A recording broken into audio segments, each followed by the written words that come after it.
Hello dear students, welcome to our YouTube channel.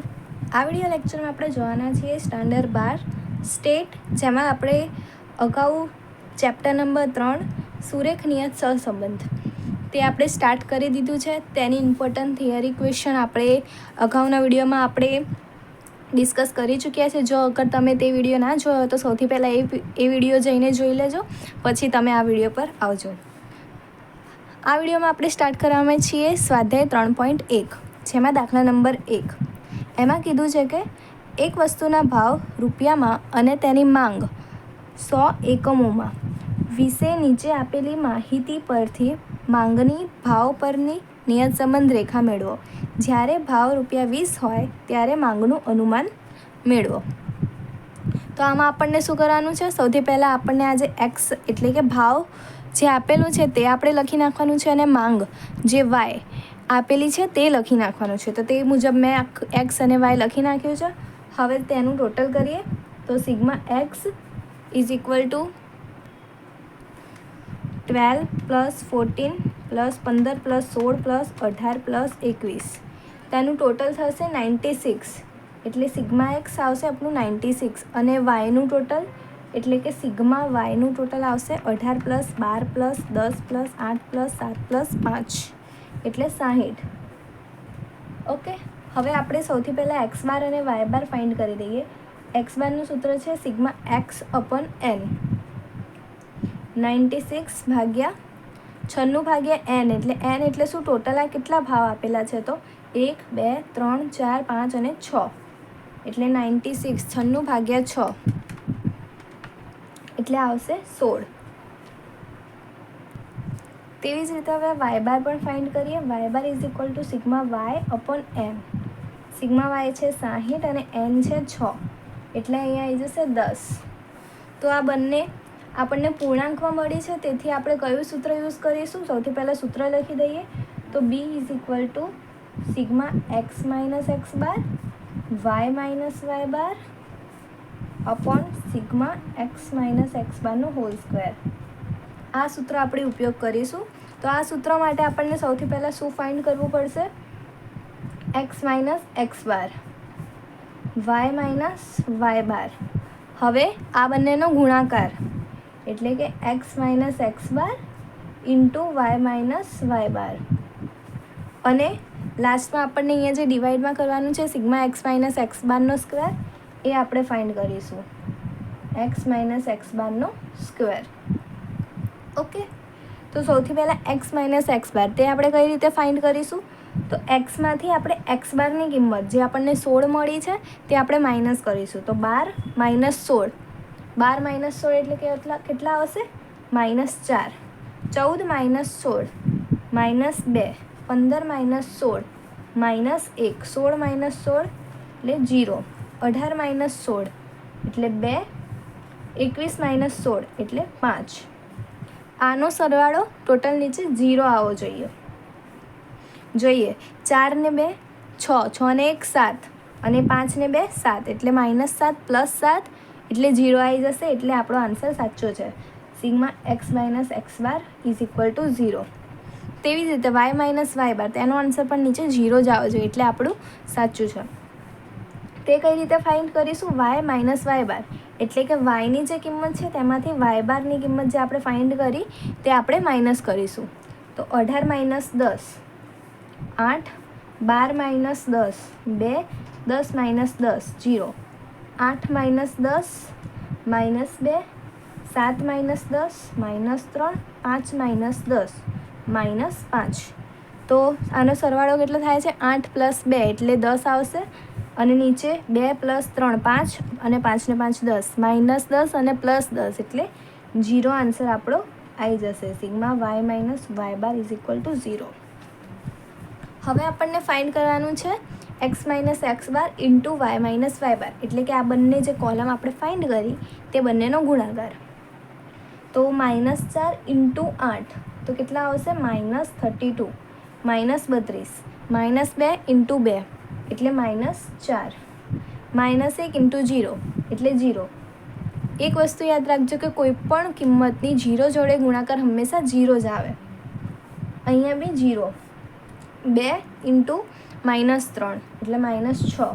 5 × -5 તો -25. હવે આનો સરવાળો કરીએ તો -32 પ્લસ -4 પ્લસ -6 પ્લસ -25 એટલે -67 આન્સર આવશે. સિગ્મા x - x બાર y - y બાર, જેનો આન્સર આવ્યો -67. હવે આપણને ફાઇન્ડ કરવાનું છે x - x બારનો હોલ સ્ક્વેર, એટલે કે આજે આપણે કોલમ ફાઇન્ડ કરી x - x બારની, તેનો હોલ સ્ક્વેર કરવાનો છે. એટલે -4નો સ્ક્વેર કેટલું થશે તો 16. હવે અહીંયા માઇનસ છે તો અહીંયા પ્લસ આવી જશે. કેમ કે 2 વખત -4 ગુણાકારમાં થશે અને માઇનસ માઇનસ પ્લસ થઈ જશે, તેથી અહીંયા +16 આવશે.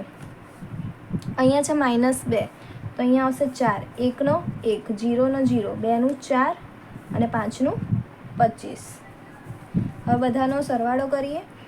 16 ને 4 20 ને 1 21, 21 ને 4 25 અને 25 ને 25 50. એટલે સિગ્મા x - x બારનો હોલ સ્ક્વેર, જેનો આન્સર આવ્યો 50. હવે આ બધી કિંમત આપણે ફાઇન્ડ કરી તેને આપણે સૂત્રમાં મૂકી દઈએ. તો સૌથી પહેલાં લખવાનું છે સિગ્મા x - x બાર ઇન્ટુ y - y બાર, જે આપણે અહીંયા ઉપર ફાઇન્ડ કર્યો તેનો આન્સર આવ્યો તો -67. અને નીચે આવશે સિગ્મા x - x બારનો હોલ સ્ક્વેર, જે આપણે અહીંયા લાસ્ટમાં ફાઇન્ડ કર્યો તેનો આન્સર આવ્યો તો 50. તો -67 ડિવાઈડ બાય 50, તેનો આન્સર આવશે -1.34, જે આપણો આન્સર થયો બીનો. ઓકે, હવે આપણે ફાઇન્ડ કરીશું એ, એટલે કે જેને કહેવાય છે અંતઃખંડ.